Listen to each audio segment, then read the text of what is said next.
I think we better start because I've got lots of things to share with you. So I don't want to be short in time. I know the time is limited. So what I want to ask you is do me a favor. There are lots of things I want to cover. You got to stay with me. It can trick you if you don't stay with me. But if you stay with me, I promise you, you will get a lot out of it. Things become something interesting. So keep your questions to yourself until the end. I promise I'll stay even if the time will go outside and I'll answer all your questions. Yeah? But in the meantime, let me breeze through it. It's the first time anybody, I think, has explained and connected these concepts together, and I want to be able to do justice to it. So, can we move this? It's okay, leave it. Okay, so what we're going to be talking about is going to be talking about a concept that has been in the minds of human beings, interfering with his capabilities, potentials, tranquility for the past, God knows how many thousands of years. 30, 40, 50, 60,000, or maybe from the time that the caveman became to know that he's a human being or some kind. Ability to think. The fear, subject of fear, that is what we're talking about. Let's find out what fear is. There's all kind of fear. Fear of passing the exam, fear of bodily harm, fear of what happens tomorrow, fear of something that I did yesterday. How is it going to affect me today? How is it going to be tomorrow? What the neighbor is going to think of me? What my church or mosque or temple or whatever else that a person is, his inclination of religious beliefs are, what my religious group thinks of me, what my nationality is and what that entails, the people in the country that I'm supposed to be patriotic to. If I think differently, what would they think? Fear of economic situations, fear of not having enough money. Boy, this is hot here. And now we lost this.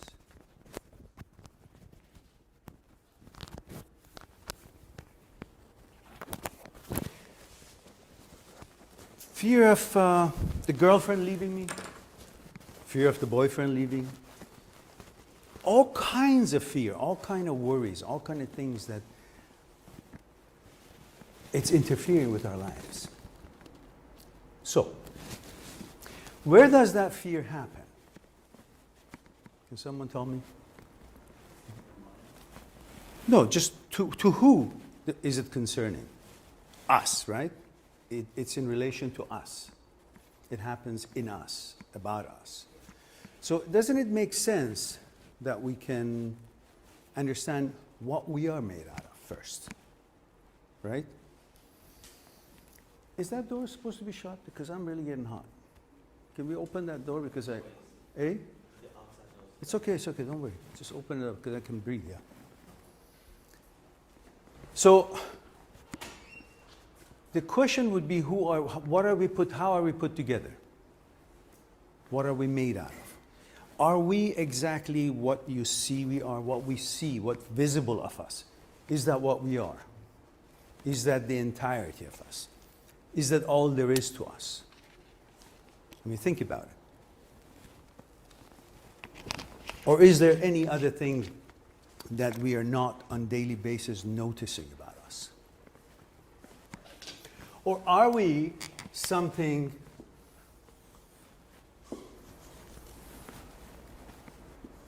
like the iceberg is?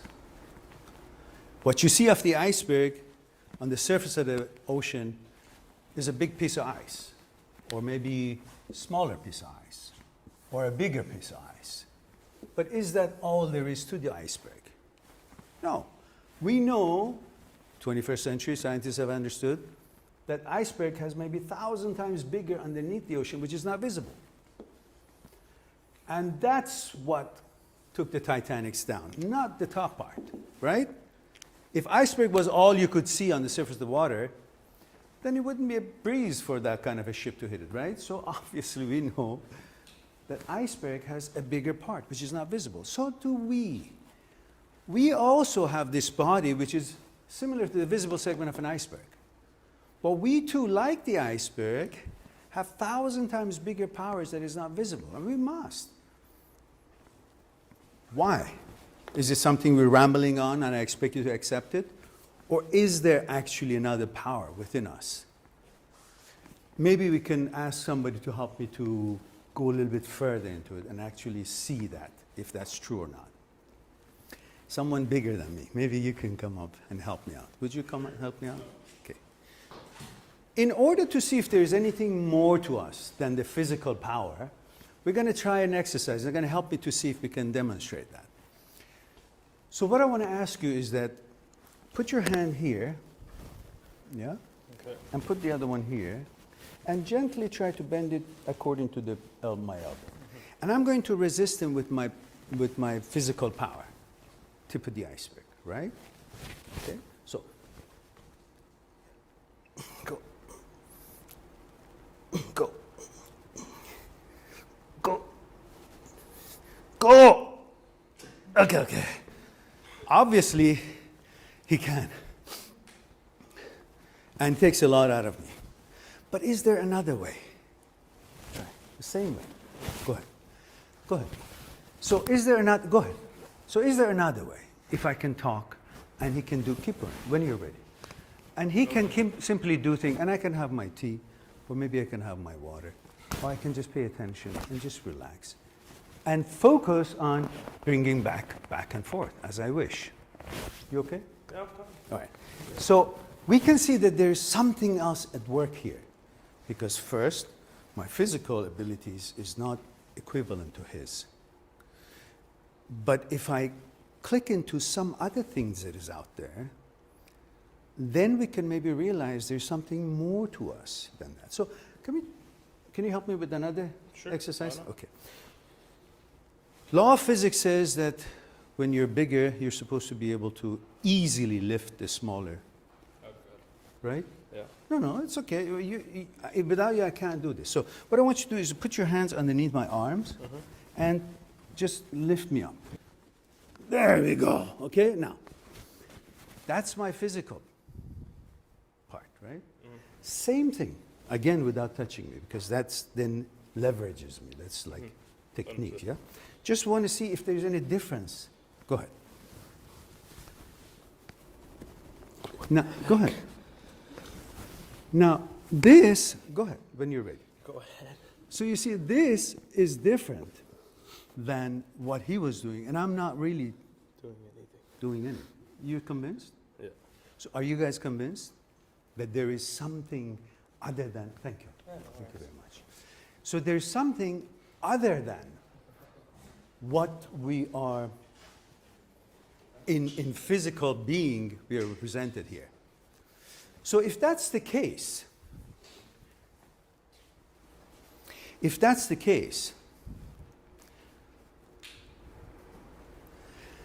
doesn't that then mean it was my mind, my way of thinking, that changed the equation here?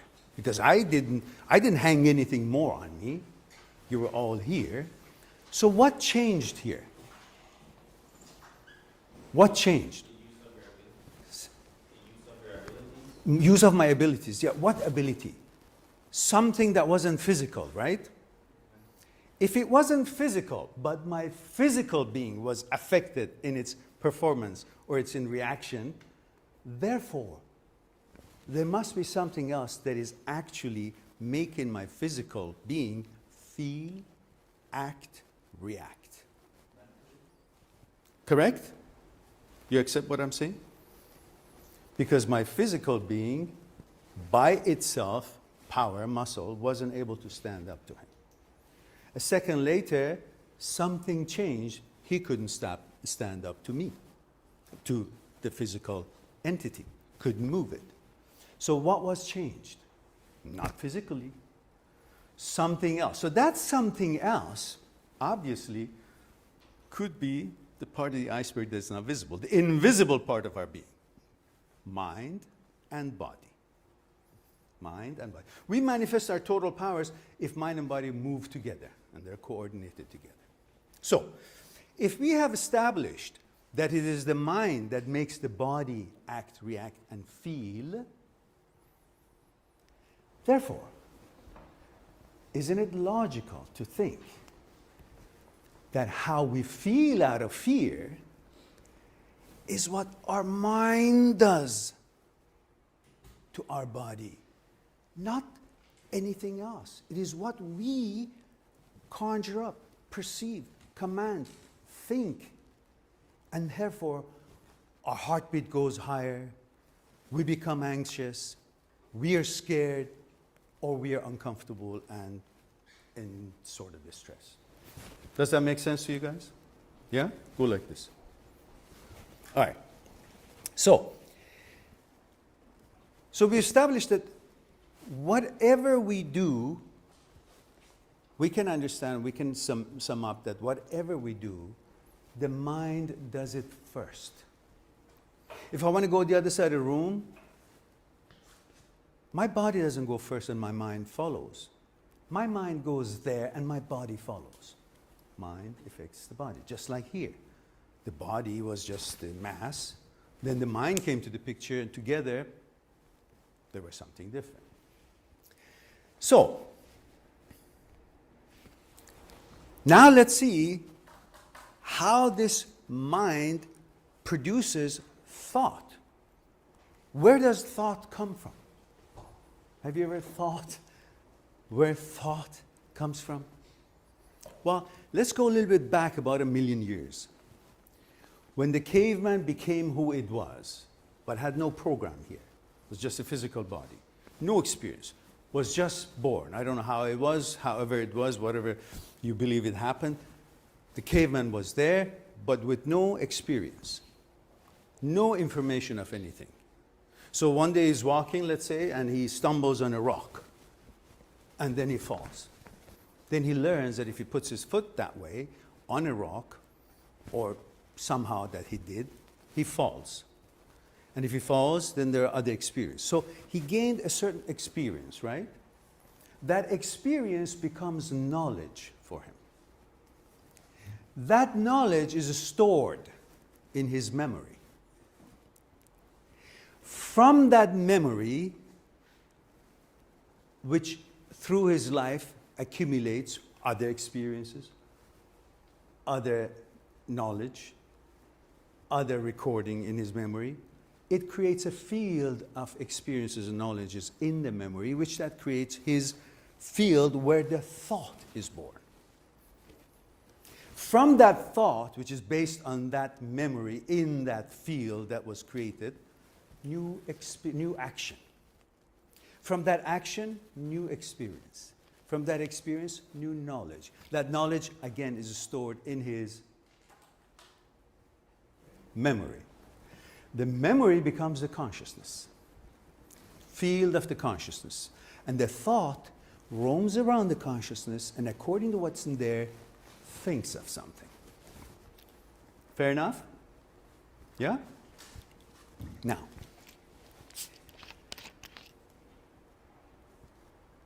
we discussed now that how thought is born and where thought is born. Thought is born in the field of consciousness, memory. Because we are recorded. We record 24-hour a day, all the time, all through our life. Anything that happens, we record it, right? And that recording, from the name recording, what does it tell you? Is it alive or is it a recording? It's a recording. So it's a bunch of dead happenings are recorded. Like a movie production. They make the movie, it's alive while they're doing it. Later on, when we watch it, it's a recording. We watch it 100 times, we still feel as if it's happening, but it's really not happening. It's dead, right? Same thing in the memory. Whatever is in the memory is the past, is dead, doesn't exist, but has created a field where thought is born from it. So, and that thought is what actually goes and picks up something to worry about But isn't that true that what we're worried about is actually part of the memory, which the memory is dead? So in reality, your thought is conjuring up something and to be fearful of something that really doesn't exist. Because all thoughts are from the past, from the consciousness, which is the past. And this past information, knowledge, modifies itself in the present moment, present time, or projects itself to the future. And for the problem that we are dealing with, the worry we have, we go into the future, conjure up other things, think it's a reality, deal with it somehow, and bring that information as it happened there into the present, and we start shaking about it. Whether it's in the past that we brought that information and we're worried about it, or whether it's in the future, neither one of them exists. Right? So, we wonder what happened yesterday. If what happened yesterday, if I had a stomach pain or if I had a bad experience of some kind, would it continue today? What will it be tomorrow? This thinking of what happened yesterday, will it be the same today? Will it continue or not tomorrow? What did I create? I'm going through time now, right? I created a time as we know it. But really, when I pick up a thought, when a thought is born, where is it born? Where the thought is born? We just talked about it. Where? Here. Consciousness, right? When was consciousness made? This moment? When? Past. So when we are thinking of any sort that worries us or makes us fear, we are already in the past. Right?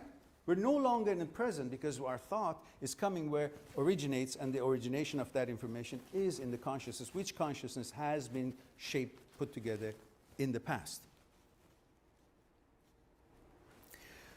So far, we know thought is the root of fear. Right? Thought is the root of fear because thought goes into the consciousness, picks up something, and if there is no thought, there is no reaction of the body. So thought is the root of fear, and the other part of the root of fear is what? We just talked about it. Time. Because we go and think about what was yesterday, how would it be today, will it be the same tomorrow? We worry about that. And that's another way of saying how time is involved in this equation. Also, when you think, where do you think? You're thinking from the consciousness. Thought is born from the memory, from the consciousness, which is the past. So, time and thought is the roots of the fear. So now, how do we stop this? We know thought is the root of the fear. We know time is the root of fear. When we are in the memory, that's the past, that's time part. The thought that is produced in the memory consciousness, that's the thought, that's the other part of the root. Time, thought, is the root of the fear, which time is thought. Because when you go to your consciousness and thinking, that's how you create the time in this way. Or you go to the future, you're thinking something that hasn't happened, you're creating a time, you're not here. Either way, you're either in the past or in the future. That's when thinking happens, right? In the past, and based on that, modify itself here and projects itself to the future, but you're never free from it as long as you're in these time zones. So where is it that there is no consciousness? So what is the trick? What do we have to do if we know thoughts take place in consciousness? What we have to do is to stop the production of thought in the field of the known, in the field of the consciousness, in the memory, meaning taking our thoughts out of the field. How do you take your thoughts out of the field where knowledge is which thought is born, which fear is born, because fear is born because of thought and time, right? Where is it? It's not in the past, and it's not in the future. The only place that there is no consciousness, there is no thought possibility of taking place, is this very moment that I'm having this water going in. So, if you focus on the very, very, very moment that you're living, your thoughts, your mind, your full attention is at this very precise moment. And this moment is so small and you're so focused on it that your thoughts are neither in the past and the consciousness nor conjuring up anything in the future, and you are living with the actuality of your life. And you've taken your thoughts out of the field of the knowledge that consciousness and memory have put together, where the thought is born. Now, the thought is not functioning, is not moving in that field. There's nothing for it to pick up as a thought. It's focused here. That's when there is no fear. Because fear, we just talked about, comes from the knowledge you have in the memory. Or you conjure up something in the future. None of them exist. So when you take the thought process, thought is a material process. Brain creates that. But the brain really doesn't know it's thinking. There's no senses in the brain to say, oh, I'm thinking. But when you come up with a thought, it thinks it's an event, not a fragment of some thought, some event in the consciousness that it picked up. It thinks it's a real thing. So, in order to beat all these things, you gotta be with life, with the very moment. And this present time is made out of lots of moments. And each moment is so small that in that small moment, there is no way anything could danger you, anything could bother you, anything could happen. It's so small, and you're with it. You can see it. Fear only happens based on things that has happened before or hasn't happened yet. But nothing in this moment that you're so very well aware of it is causing any fear. So the trick is to be in this moment where it's the safest place. Look, if you look in the sky and you see something is flying, and you look, looks like an air balloon, or looks like an eagle, or you decide on, it's like a pelican. You decide on a pelican. But by the time you actually are reaching to actually, your eyesight hits that, what you're looking at, and you think it's pelican, you recognize it somehow, you're now suddenly thinking, oh, you know what, in Hawaii I saw a bunch of pelicans and they were standing like this, and then there were parakeets there beside it, and then it was so, suddenly you're no longer in connection with this, what is flying. You're in the past, you're in consciousness. You've gone in a different time. You're no longer in the present, which means you're not with the fresh flow of life as it's happening, as it's blooming. You're with what? You're in the past. And you're the living that in that way, which we all do it, the living, what we call living is in death of the past. Because we're constantly perceiving what's happening rather than observing what's happening. If I'm drinking this and think about how it makes me feel, how refreshing it is, rather than thinking, oh, you know, I had such a similar drink in such a place, and you know, it was nice, it was a little lemonish. I'm not here anymore, I'm not with this anymore. I'm in death of the past. So my life changes, qualities change.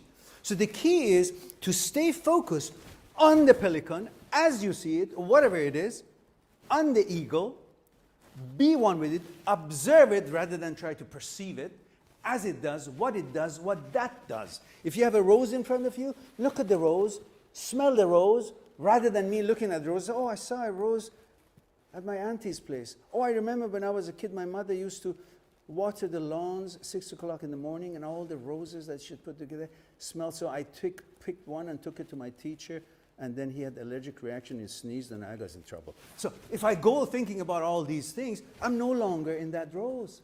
I've lost the moment of my life, and life is short enough.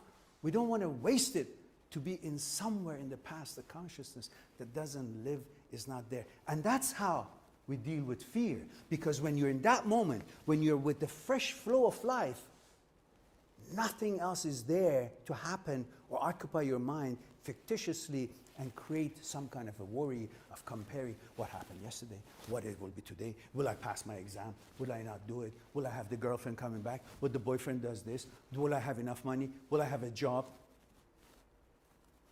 That wouldn't be life, would it be? In closing, I hope I covered everything for you.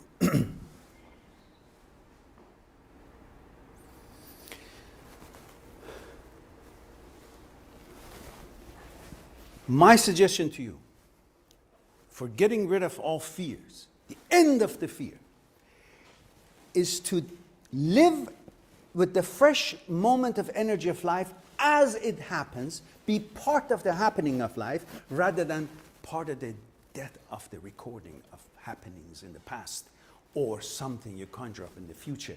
Neither one is reality. Only this moment. Imagine yourself, in closing, imagine yourself, you're standing in front of a river. Right? A river from the left side, the mountain side, is coming down and going to the right, and you are here. This is what part of the river pertains to you. This is the part of the river that your eyes sees in front of your feet, and you can see it's flowing, you can see what's in it, what's passing through, what kind of a flow speed it has, what is contained in that water that is passing through. You cannot touch what's already gone. You cannot have any saying about what's already passed to the right side. That water is gone. It's not part of your zone anymore. The part that is coming from the left side, that's your future. It hasn't arrived yet. You can't do anything to it. It's a waste of energy to try to figure out what it is. What can I do? What is in it? What pieces of particles are in it? And you have no control on what's already passed by you. It's already gone. None of them is alive or reality to you. None of them is in your zone. This is, though. So why don't we focus on this? That is fresh flow, every moment of it, and every moment of it safe, free of fear or anything that comes from non-existence of happenings. So, hope you enjoyed what I shared with you, and I hope I covered everything that I wanted to cover. If you have any questions. Mehran, I wanted to share a story that I experienced about 3 to 2 weeks ago, and I think I told you also. We were having a class debate about what makes a good manager. And I brought up the point, what makes a good manager is that he hires people that are smarter than him. Mm-hmm. Now, the entire class disagreed with me because they said, what if the employee rises up and like kind of opens another business, or like you don't want... Sorry, tell me one more time, because I was in my consciousness. Tell me one more time, what is it that you said? I said, we were having a debate about what makes a good manager. I said, hire people that are smarter than you. And I'm basing off this answer from like successful entrepreneurs. We don't care where it comes from. We just deal with the actuality of what you're saying. Now, everybody disagreed. They were saying, no, you should never hire people that are smarter than you. Or I can go on all day with what they said. But from what I sensed from their answer, I sensed a feeling of fear and scarcity. Like kind of like that scarcity thinking, scarcity. No, within their maybe, but I think that was simply a natural resistance and natural reaction to their ego. Because everybody thinks that I am better than everybody. Because we are programmed from childhood to think we got to be more. My value is based on comparing myself with the other ones. I'm better than him. And in order for me to be somebody, I got to be better than somebody. So at all times, we're conditioned stupidly to think that we got to be better than somebody else, rather than simply be who we are, as good as we are, as best as we can do something. Look, what do I care if you're better than math than I am? Great for you. Happy for you. There are some things maybe I am good at it, but I don't care if I'm better than you. I only care if I can handle. And if things I can't handle, I hire somebody who knows better than I do. I mean, if I think that I know everything, then I'm totally stupid. Because knowledge is limited. There is no way that there would be a moment that what you know is complete. So if knowledge is limited, how can I say that I don't want to benefit from the expertise of the others? It's a silly thing to think. The problem with fear, beside the elaborate way that we just shared, is the fact that we have separated the humanity to fragments, and each of those fragments are considering themselves as whole. Those fragments are human beings, and human being thinks that I am the human being rather than I am part of humanity. I'm part of human beings. And that separation has brought fear. The whole idea of an old times, there were a couple of them together sitting around, one person worried about in a caveman time, or somebody's going to attack me. So they eventually got some marbles, so to speak, and they said, why don't we join, become a group? So there were two of them. And the other group said, oh, there are two of them, so we become two of them. So now the destruction power is now doubled. So they can really cause more trouble for each other. And then these guys said, well, I should be 3 or 4 or 5. And they were 3 or 4 or 5. Then there were a group, and there were another group. There were clans, there were so many of them. And then tribes. And then nations. And these all constantly trying to take control out of fear, rather than understanding that we're all bloody connected. We're all supposed to share this whole life situation with the energy that flows through it and help it to become stronger, purer, more security doesn't come by segregation, separation, and becoming individualistic in life. That's why we're all afraid. We're afraid of each other. Because we haven't understood there's one universe, one earth, one people, and we are just part of the puzzle. Like a puzzle, without one piece, the puzzle won't shape perfectly. And each one of us is a puzzle of this life. We're supposed to take our place in this life and do the best we can and help each other as an entity of human being. Does that answer your question? And like, as you said earlier about like ego, like, isn't it true like, usually like, people don't want to hire smart people, they just want to hire people that are below them because that comes from insecurity? What do you care? You do the right thing. Yes, maybe. It's as I said, everybody wants to be more and try to control. They think, the problem is we think we can control anything. I'm 60 years old, I haven't controlled anything, and I tried. Because that's how we're raised, to be able to control. Good life is about if you can control. You got to have this car, you got to have this house, you got to have this, you got to have this, because things we think is going to be the solution to our fears. But there are people who have everything, billions of dollars and the cars and everything, but they're not feeling any better than you, because every one of them have fears and dogmas and things in their mind. They just have the suit on and they come in and look like they're free from all these problems. But every one of us is every one of us. Every one of us is humanity. Not that humanity is collective. We are humanity. I am human. You are humanity. Everything that is wrong with me is wrong with you. Everything is good about you can be good about me. But we just got to recognize it's not about control, fear. It's about cooperation and flow with the energy that is happening every moment, and turning life as fresh as it can be by being in the moment, involved with what's happening at the moment, rather than living, having our life and living to the death of the past. Maybe philosophical, but it's true. Any more questions? No? Any questions? Relationships, he's great man.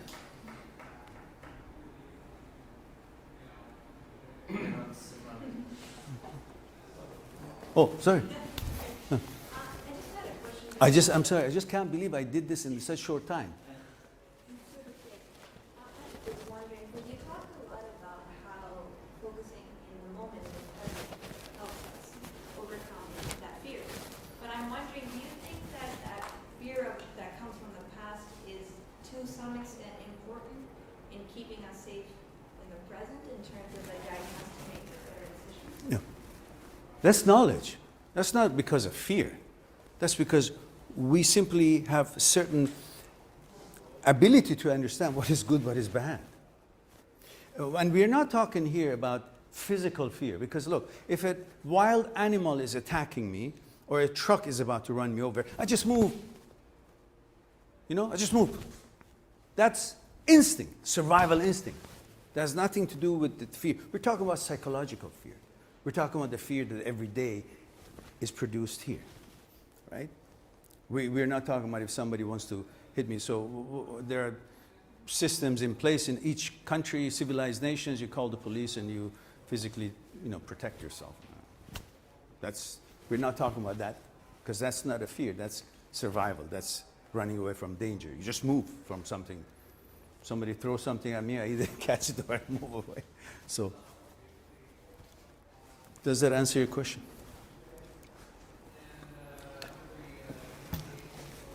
That's it? Have I failed? Now, tell me, did you guys understand what I was talking about? Is that of interest to you? What I did here with, what was your name? Shaya. What Shayan helped me here is not special to me. Every one of you can do it. Every single one of you can do it. This is not something, it's just understanding that we are not what we are all, we are not all that we are physically looking like. Our abilities is far more than the physical part of our being. And the problem is that we go to the gym and other sports activities and we train this body and make it strong. But even so, if one day we don't feel good, we can't get out of the bed because the mind is depressed. So we need to strengthen the mind as well to make it fit. And that has its own exercises. Recognition of how to train your mind and combine with your fitness of the body, then you manifest your total powers. Because physical fitness and physical power is limited. Look, I'm not physically as strong as he is, he's not physically strong as somebody bigger, and that's the way it is. So that means what? Then we're, according to our size of the physical body, then we are less or more powerful? That's not fair. There's another thing that brings the equation to level. That's our mind. So it doesn't matter what your size is. It's about how you combine your mind and body together and you approach life and take the challenges. You're not limited to your body. You have other things. Training your mind in maybe education, training your mind in understanding how to tap into the power of the nature so you won't be lifted. That's the reason we do this is to show that there is something more. Because no matter how many times I tell you sugar is sweet, sugar is sweet, sugar is sweet, unless I put some sugar in your mouth, you don't know because you've never had sweet. You don't know what sweet is. So I gotta actually help you to taste that. That's sweet. That sweet is that. So the same thing, I say power of mind, power of mind, power of mind. Nobody understands. But when we do this, you're convinced that a second ago I lifted them up. And now I can't. But it's the same mass. So what else changed? Right? So there must be something else in there. Let me do this in a way that you can understand with our conversation here. So I'm going to be thinking about the past.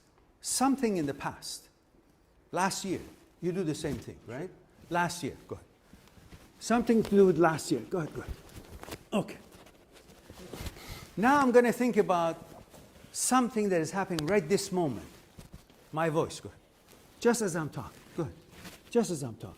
This very moment, I'm here, one with what the moment is. And that moment simply brings me to this moment, which means I'm with the flow of energy of this moment, which is fresh and real. But when I'm thinking about something in the past, I'm with the flow of energy of what? A dead. There is no flow of energy. So I've gone somewhere else. I'm not coordinated with the actuality of life. I've put myself somewhere that there's no life. That's the past. But I come here, this very moment, I am one with the energy of the nature. I'm one with the flow of that river in front of me. I am right here with this flow. I'm not there in the past, part of the water that already gone, or in the future, part of the water hasn't arrived to me. Remember the river explanation? So let's be right in front of the part of the river that's flowing in front of us. Be with the flow of life. Focus on the moment. And the moment is always safe. The moment is always fresh. The moment has no danger. The moment is realistic, is actuality. And we want to live our life in the actuality, not death of the past. Right? There. That's it? Are we done? Sure? No more? No more questions? It's gonna read books. Each of them is like 500 pages. Any questions? Okay, I guess I'll go home and probably see the video and say, oh, I forgot to say this. Okay. Now, if you have any question about things, thoughts, or relationship problems, or any of that sort, you can ask me and we can talk about it. We still have a few minutes. But if you don't, then I'll wish you a wonderful day and hope that you enjoyed what I had to share with you. And What is your website and your YouTube page? YouTube page is my name, Mehran, and with my last name. And the website is mindthatseekstruth.com. So, With what you're doing actually right now, Mehran, like with your YouTube videos, because I know you also are in real estate. Are you using like the things you're doing on YouTube as a lead magnet into like real estate, or that's no, not at all.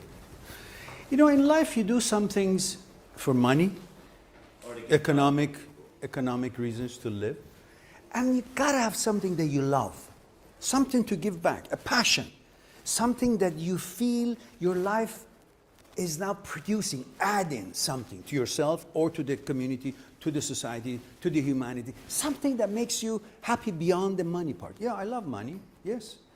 We need, not that I love money, but I want money to the things that I want to do, to have a lifestyle. That's for sure.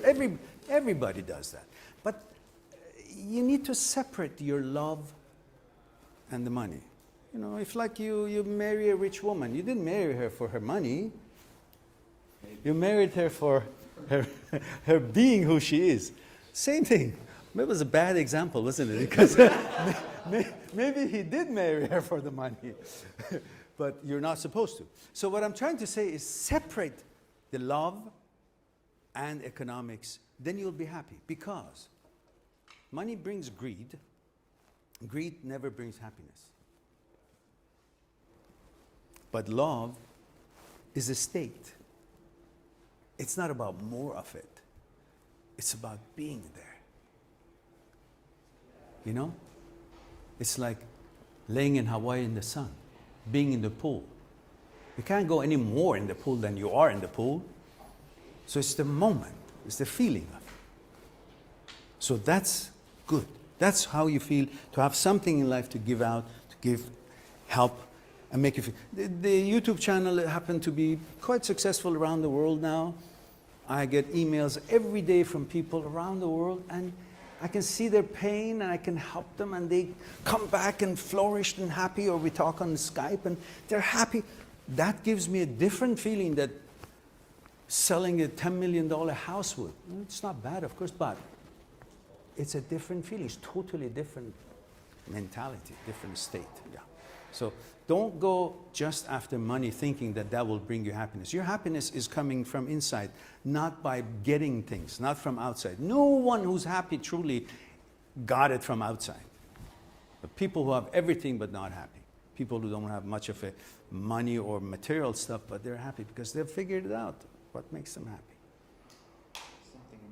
Something. Yeah. Done? Am I dismissed? Can I go? Okay.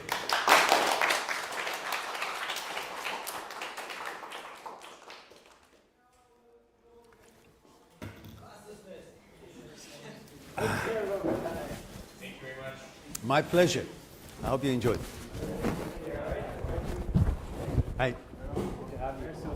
Ashkan. Good to have you. Thank you. My Yeah, pleasure. business card by any chance? No, I don't. I have a real estate business card, but I don't have. But Thank you for my pleasure. Good to see you. Yeah, thank you. All my contacts, you can get it from him.